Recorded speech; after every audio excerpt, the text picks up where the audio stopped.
So let's get into this. We spent 5 weeks, 6 weeks talking about survival, and people are starting to now, which is really important. And we started this conversation last week.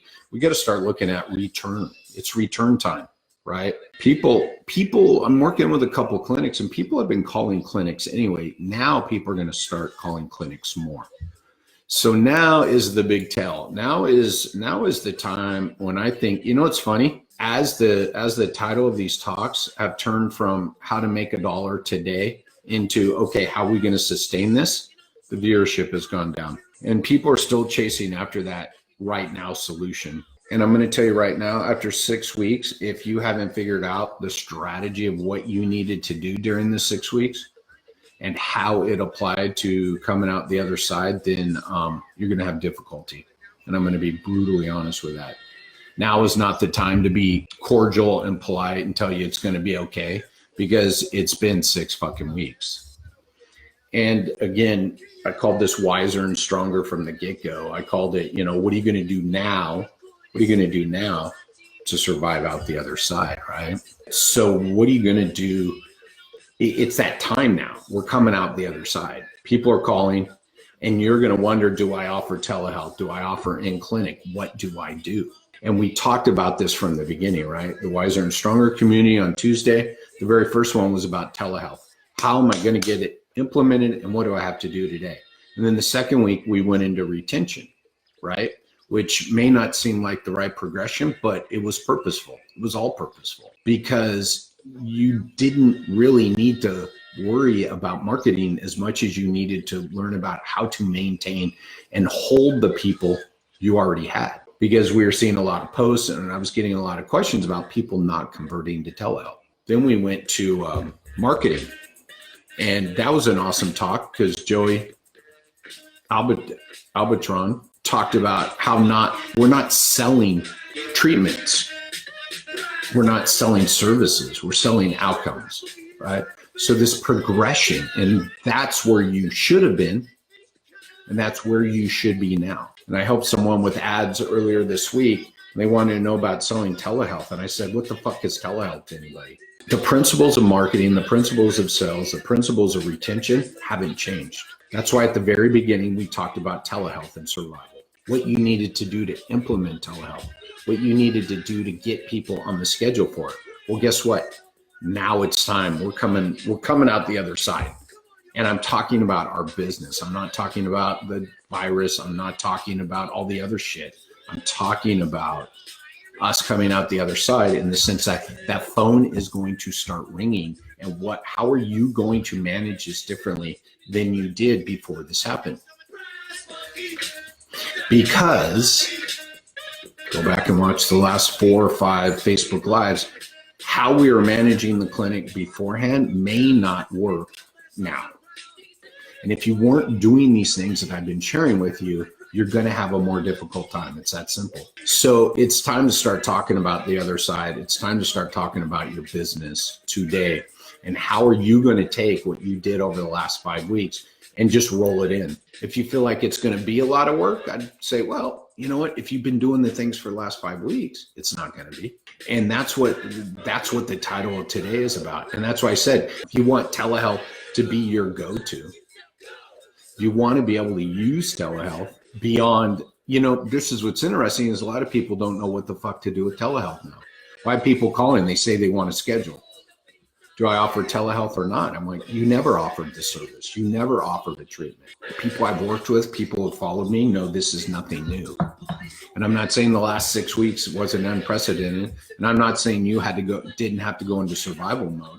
But going into survival mode, doing what I'm talking about today, made your survival more likely from the business sense. Right? So this business as an ecosystem is how you manage that patient life cycle. Sorry, let's go back one. How you understand the patient life cycle, and then how you manage it, right? And then how you tweak it. Because adding telehealth should have never changed much of anything that was in place. We went down a path of going, okay, we have to call everybody. Okay, everybody's not coming in the clinic.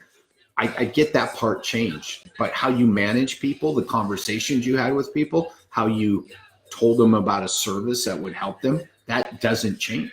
And the fact you knew this is why we did retention second on the Wiser and Stronger community, because you had relationships with these people.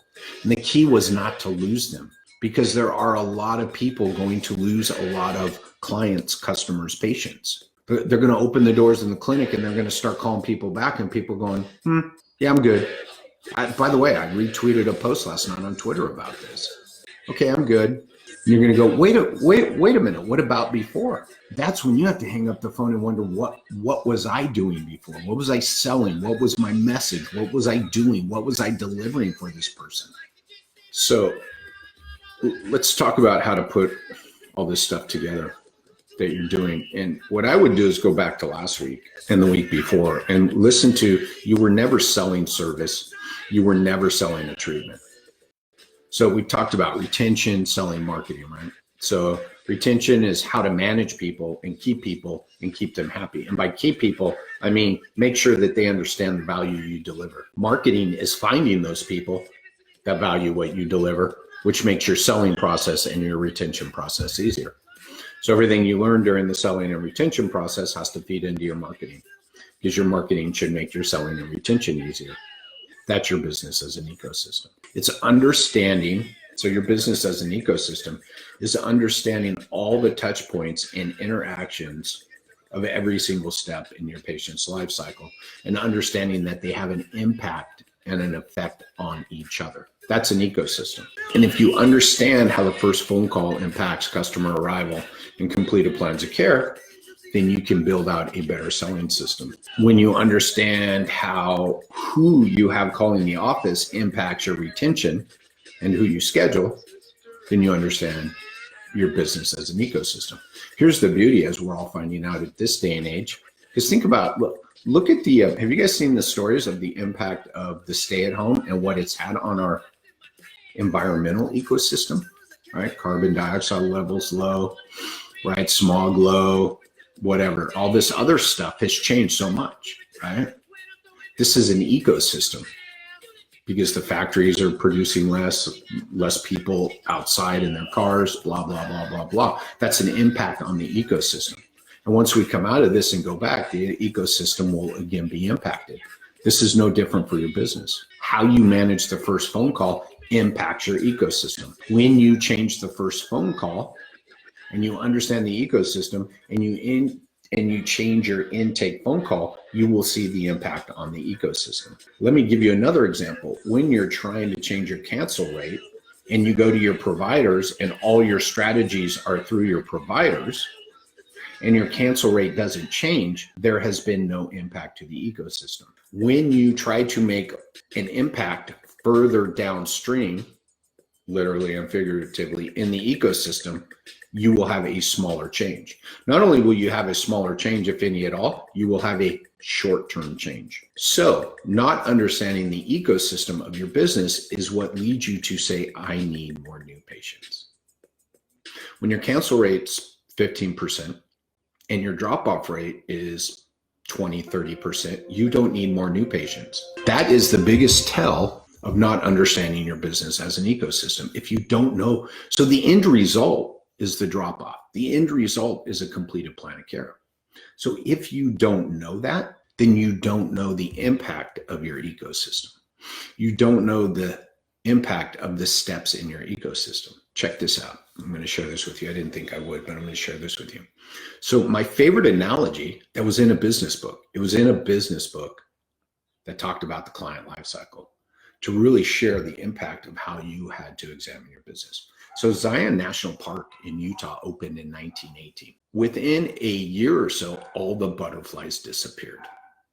1918, Zion National Park, beautiful place. All the butterflies disappear. The people in the know, the people who made the decisions decided that they would put more butterflies into the system. And there were more butterflies, and then they disappeared again. You guys see where I'm going with this? By the way, when I say butterflies, think new patients. So all the butterflies disappear. It's been years. They put more butterflies in. Short term, there are more butterflies, and then they disappear again. And finally, years down the road, this is what they realized. Check this story out. This is an ecosystem. And I want you to think of butterflies as new patients, right? Or any problem you have. They open up Zion National Park. I'm going to do the short version. People show up. They scare the cougars off. The cougars are the main predators of the mule deer. So the mule deer have no predators, right? So the mule deer proliferates, and the mule deer loves cottonwood tree saplings. So the mule deer start eating all the cottonwood tree saplings. So therefore, there are less cottonwood trees lining the banks of the river. Because there are less tree roots along the bank of the river, the topsoil is washed away, leaving gravel. So the river widens, less topsoil, more gravel. There is now no bedding, no fertile land for the wildflowers to grow. The wildflowers supply the nectar to feed the butterflies.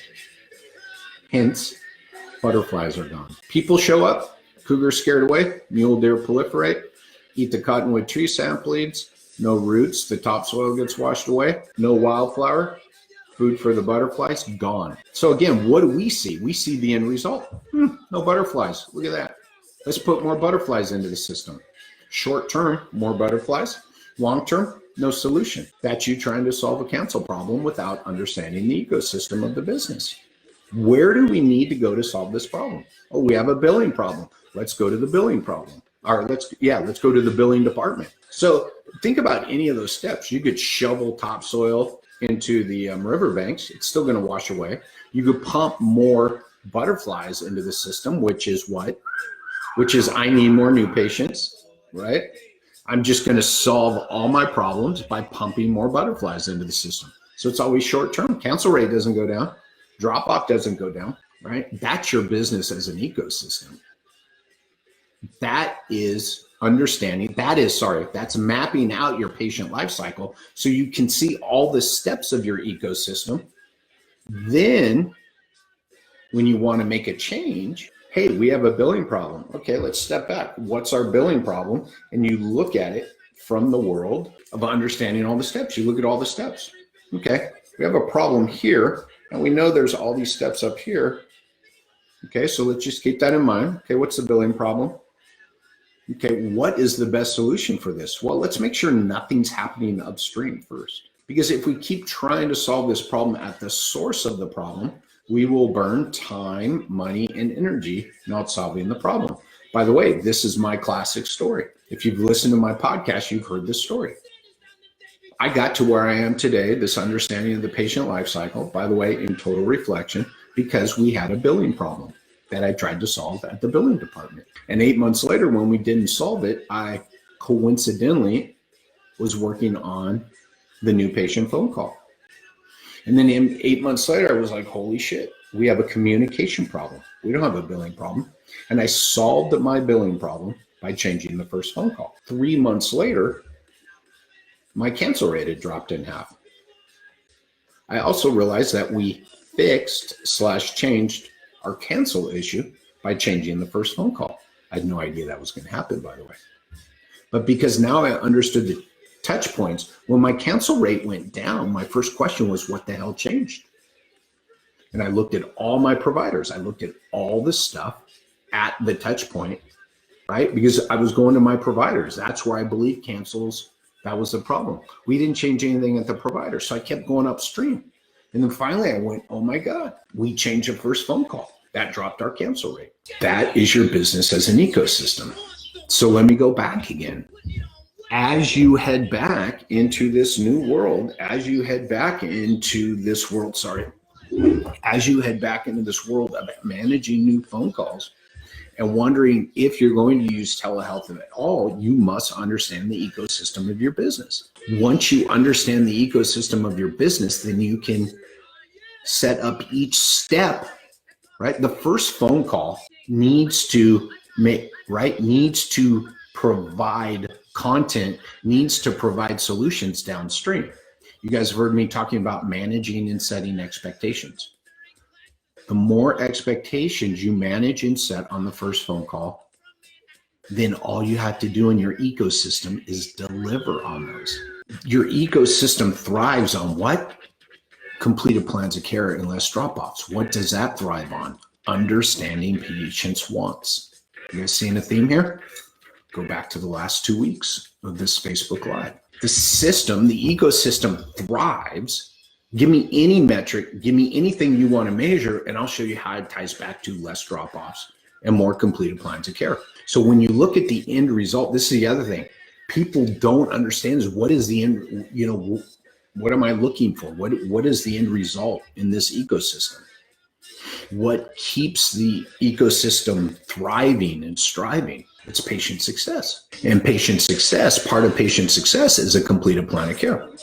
And when we have patient success, we have business success. This is why money in the bank will never, ever fucking grow your business. People say the most important KPI is money in the bank. I'm like, that doesn't tell you the health of your ecosystem. That's a data point. That's like looking at number of mule deer, number of cottonwood tree saplings, that's just a data point. We got to bring it all together. Money in the bank as a result of what? And by the way, right? I made $1 versus I made $100. When did I make $100, right? When did I make $1, right? You got to understand how all these data points feed into success, feed into the goal, right? The ultimate goal of your ecosystem. So let's bring this back to the beginning, and I'm going to cut this off now, is you go back to the beginning, right? And you say, well, what the fuck does this have to do with telehealth? I'm like, telehealth is just a touch point, is just a service within your ecosystem. Bringing in telehealth, bringing in an AlterG, bringing in fucking CrossFit into your business solves no solutions. How does it fit into your ecosystem? Once you understand the ecosystem, you understand that the further upstream I go, the greater results I will have in reaching the desired outcome of this ecosystem. So again, as you're sitting there thinking, how am I going to get more butterflies into my system? Do you have this system to sustain the butterflies? Well, Jerry, I don't even know what's happening to the butterflies, right? That's the first question I ask people when they come to me anymore to do work together. What's your drop-off rate? What's your completed plan of care rate? That tells me the health of your ecosystem. Money in the bank? Fuck no. If you don't think there's enough fucking examples out there of businesses with money in the bank that completely failed, that burned through all that cash, right? Money in the bank is just another data point that will never tell you the health of a business. Sorry, will not. And I'll understanding the ecosystem of your business will tell you the health, right? And ultimately, what puts money in the bank? So when someone says, well, money in the bank, I said, what puts money in the bank? Patient visits. No, they don't. No, they don't. Patient visits is just churn and burn, right? What's bigger than that? A completed plan of care. When I created this term patient success, I made 10 data points that had to be achieved in order to have patient success. Now, mind you, you can have different degrees of patient success. I get it. But the ultimate is to get all 10 boxes checked. And one of those is a completed plan of care. So to say a visit, right? Where do you get your money from? Well, patient visits. Now, what kind of business are you running? Right? Oh, I'm running a physical therapy business. It schedules visits. Cool. Right? I help businesses understand their patient life cycle and their ecosystem so that they can create patient success, which, by the way, right, leads to business success, which once you understand that ecosystem, you actually spend less money, less time, and less energy to maintain the ecosystem, right? What did I say at the very beginning? Your selling and your retention program feed into your marketing program, which means you only spend money that brings you the greatest ROI. So now I just saved you money on the marketing side. It's not costing you. What cracks me up, it's not costing you anymore. You already have the structure in place to see and treat these people and take their money. And then what's your capacity, right? That's the other thing that goes into an ecosystem, right? We've seen this, right? The capacity of the system. Once we look at those things, then let's just make sure we keep the ecosystem spinning, right? And then this is what else I love. How many business owners have been chasing cancels for 20 years at the same place, at their providers? Again, in the example I give you, they just keep shoveling dirt onto the bank, waiting for it to wash away. They keep trying to plant trees that don't grow. Right? They keep throwing more freaking butterflies into the system. I love that. I love that story. Unfortunately, it works to a T. That's your business as an ecosystem. All right. So that's it. This is what you got to be thinking of today as you're building this thing back up, as you're manning more phone calls, as you start putting people on the schedule. By the way, how do you know whether they need in-clinic or telehealth? You understand the patient life cycle. You understand how to have a conversation with someone earlier upstream, right? This is why what you're selling during the marketing is so important, because you only want the people to respond to your marketing that will make it easier on your front desk to make sure they have the right person on the schedule who will do what? You want people calling your clinic who you know are the right fit, who will arrive, pay, stay, right? Complete a plan of care and do your marketing for you, right? If you do that at the beginning of your ecosystem, you will be insanely successful. What's successful? Patient success, which leads to business success, which leads to personal success. So where does telehealth fit? Wherever it fits into the wants of your patients. Where does in-clinic fit? Wherever it fills in with the wants of your patients. This is the key to successful business right here. I didn't make this shit up. Just applied it to your fucking business.